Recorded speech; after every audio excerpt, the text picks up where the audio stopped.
எல்லாருக்கும் வணக்கங்க. எல்லாரும் நல்லா இருக்கீங்களா? இன்றைக்கி நம்ம கண்ணம்மா சுலகில் என்ன வீடியோ பார்க்க போகிறோம்னா, என்னோட காலை வேலைகள் தான் இன்றைக்கி நம்ம பார்க்க போகிறோம்.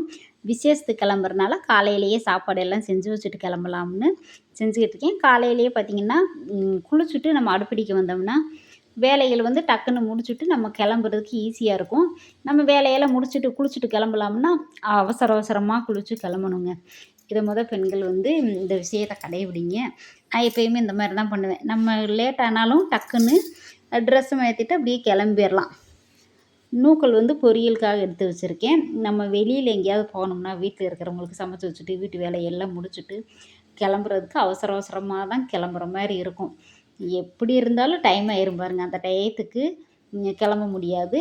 அதனால் கொஞ்சம் நேரத்துலேயே எந்திரிச்சு கிளம்புனோம்னாலும் அதை தொட்டு இதை தொட்டு நான்லாம் பார்த்திங்கன்னா எங்கேயாவது வெளியில் கிளம்புனோம்னா எல்லா வேலையும் முடிச்சுட்டு கிளம்புனா தான் நல்லாயிருக்கும். நம்ம போயிட்டு வந்தாலும் டயர்டாக இருக்குமா, அப்படியே பேசாமல் உட்காந்துக்கிறலாம், ரெஸ்ட் எடுத்துக்கிறலாம். இல்லைன்னா போயிட்டு வந்து பார்க்குற மாதிரி இருந்தால் சோம்பேறியாக இருக்கும். பெரும்பாலும் எல்லா வேலையும் முடிச்சுட்டு தாங்க நல்லா போவேன் வெளியில் கிளம்பணும்னா. காய் வாங்கிட்டு வந்தார் மாமா. அதைத்தான் பாருங்கள், அந்த பையில தக்காளி, பச்சை மிளகாய், இஞ்சி, முருங்கைக்காய் வாங்கிட்டு வந்தார், வெண்டிக்காய் இவ்வளோ தான் வாங்கிட்டு வந்தாங்க. அளவாக போதும்னு. ஃப்ரெஷ்ஷாக பக்கத்தில் தானே உழவர் சந்தை, எதுக்கு நிறைய வாங்கி வச்சுக்கிட்டுன்னு அப்பப்போ வாங்கிக்கிறது. குக்கரில் தான் பார்த்திங்கன்னா நூக்கலை கட் பண்ணி போட்டு பாய்ச்சி பருப்பு போட்டு வேக வச்சு வச்சுருக்கேன். இப்போ அதை தாங்க தாளிக்க போகிறோம். நல்லாயிருக்கும். இந்த மாதிரி பொரியல் பண்ணி சாப்பிட்டாலும் நல்லாயிருக்கும், கூட்டு மாதிரி வச்சாலும் நல்லாயிருக்கும்.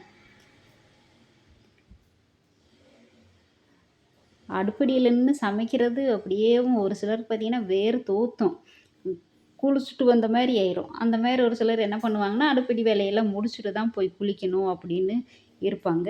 எங்கேயாவது வெளியில் கிளம்பணும்னா நீங்கள் இந்த மாதிரி செஞ்சுக்கோங்க. அப்போ தான் டக் டக்குன்னு கிளம்பவும் முடியும்.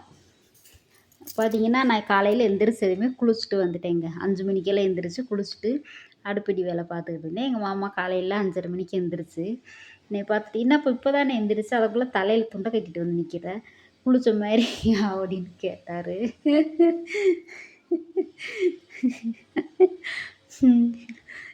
கடவுளே, குளிச்ச மாதிரி வந்து அப்படியேவும் இது பண்ணிகிட்டு இருக்கியா, துண்டை கட்டிட்டு வந்து அப்படின்னு சொல்கிறாரு. நீ குளித்தாலும் குளிக்கலைனாலும் யார் என்ன கேட்க போகிறாங்க அப்படின்னு சொன்னார். உண்மைதாங்க, நம்ம குளித்தாலும் குளிக்கலைனாலும் நம்மளை யார் எதுவும் சொல்ல போகிறதில்ல. வேணும்னே நான் சும்மா டவலை கட்டிட்டு வந்து நிற்கிற மாதிரி எங்கள் மாமா சொன்னார். சிரிப்பாக தான் வந்துச்சு காலையிலேயே. சரிதான் அப்படின்ட்டு நம்ம வேலையில் பார்க்கலாம். அவர் அப்படியே மாமா கிளம்பி போயிட்டாருங்க. ஒவ்வொன்றா பார்க்கவும் நமக்கு சரியாகத்தே இருக்குது. அதுவும் வீடியோ எடுத்துக்கிட்டு நம்ம கிளம்பணும்னா கொஞ்சம் லேட்டு தான் ஆகுது. வீடியோ எடுக்காமல் நம்ம நார்மலாக வேலை செஞ்சோம்னா டைமு சீக்கிரமாக முடிஞ்சிடும். வீடியோ எடுத்துக்கிட்டு அந்த வேலை செய்ய இந்த வேலை செய்ய கொஞ்சம் கஷ்டமாக தான் இருக்கும். இந்த வேலை செஞ்சுக்கிட்டே பார்த்திங்கன்னா வீடெல்லாம் கூட்டி செஞ்சு மிஷினில் துணியை போடுறது எல்லாத்தையுமே மிஷினில் துணியை போட்டு விட்டுட்டு ஒவ்வொன்றா இடையில அந்த வேலையும் பார்த்துக்கிட்டு இருந்தேன். பாத்திரமெல்லாம் கழுவுறது இல்லை, லாஸ்ட்டாக தான் இந்த வேலையில் முடிச்சுட்டு கழுவணுங்க. ஏன்னா நைட்டே எல்லாமே சாப்பிட்டது எல்லாமே கழுவி வச்சனால அந்த வேலையெல்லாம் இல்லை. எங்கேயாவது கிளம்பணும்னா இப்படி தான் அவசர அவசரமாகவும் கிளம்ப வேண்டியது. ஒரு பச்சை மிளகாவும் பாருங்கள் நல்லா ஃப்ரெஷ்ஷாக இருக்குது. பொரியலும் நல்லா தாளித்து வச்சாச்சு. இப்போ சாப்பாடு வச்சாச்சு. இந்த ஒரு குக்கர்லேயே பார்த்திங்கன்னா அந்த பட்டாணியும் வேக வச்சு இதுலேயே வச்சாச்சு, அந்த காயையும் தாளித்து. ஆமாம், எல்லா குக்கரையும் போட்டு உழப்பிக்கிட்டு நம்ம தானே கழுவணும். இருக்கிற பாத்திரத்தை அப்பப்போ அப்படி இப்படி கழுவி வச்சிட்டோம்னா பாத்திரமும் மொத்தம் சேராது. இனி தோசை ஊற்றணும். சாப்பாடு ரெடியாகவும் அந்த அடுப்பில் கூட ரெடியாகிக்கிட்டு இருக்கட்டும். நம்ம தோசையை ஊற்றி வச்சுக்கிறலாம் சாப்பிட்றது காலையில் மாமாவுக்கு அப்படின்னு. தோசையை ஊற்றணுங்க. இந்த பாத்திரத்தை கழுவி வச்சுட்டு அவ்வளவுதான் வேலை. அடுப்படி வேலையெல்லாம் முடிஞ்சுன்னா நம்ம போய் கிளம்பிட வேண்டியது தான். இந்த மாதிரி தான் எங்கேயாவது கிளம்பணும்னா எல்லாமே செஞ்சு வச்சுட்டு அவசர அவசரமாக கிளம்ப வேண்டியது வரும். அதுவும் என் பையனுக்கெல்லாம் பார்த்திங்கன்னா பார்த்து செஞ்சு வைக்கணும். ஒன்றும் தோசையெல்லாம் பார்த்திங்கன்னா சுட்டு வச்சுட்டு போனால் சாப்பிட மாட்டான் ஆறிடுச்சுன்னா. அதனால் என் மாமாவுக்கு மட்டும் தான் ஊற்றினேன். இப்போ தோசை ஊற்றுறதுக்கு அந்த அடுப்பில் வச்சாச்சுங்க. மாவை கலக்கி தோசை ஊற்றிட வேண்டியது தான். இப்போ தோசை எல்லாமே ஊற்றி எல்லாம் ரெடி பண்ணியாச்சுங்க. எல்லா வேலையும் முடிஞ்சு. இது தோசை, குழம்பு, பட்டாணி குழம்பு, ரசம்லாம் வைக்கலை.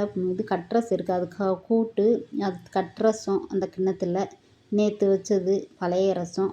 அதை சூடு பண்ணி வச்சாச்சு. இது வெள்ளை சாப்பாடு. அது பழைய சாம்பார் கொஞ்சம் இருந்துச்சு. இது பழைய சாப்பாடு. நான் கிளம்பும்போது கொஞ்சம் சாப்பிட்டு கிளம்பணும். அதனால் இது இருக்குது. இப்போ எல்லாமே ரெடி பண்ணியாச்சுங்க. இப்போ இருக்கிற பாத்திரம், குக்கர் எல்லாத்தையுமே கழுவியாச்சு. கழுவி வச்சிட்டோம்னா வேலை முடிஞ்சுச்சு. எல்லா வேலையுமேவும் வேலை முடிஞ்சு அடுப்படி இடுப்படி எல்லாம் சுத்தம் பண்ணியாச்சு. இனி போய் நம்ம கிளம்ப வேண்டியது தான். சமையல் வேலையெல்லாம் முடிச்சுட்டு அடுப்படியெல்லாம் சுத்தம் பண்ணாலே தனி அழகு தான், பார்க்கும்போதே நல்லாயிருக்கும். இப்போ நம்மளும் கிளம்ப வந்தாச்சுங்க. இந்த தலையை சிக்கெடுக்கிறது தான் பெரிய வேலை. இந்த சேலை தான் கட்டிட்டு போனோம். இந்த சேலையெல்லாம் எடுத்து ரொம்ப வருஷமாயிருச்சுங்க. இப்போ நம்மளும் கிளம்பியாச்சு.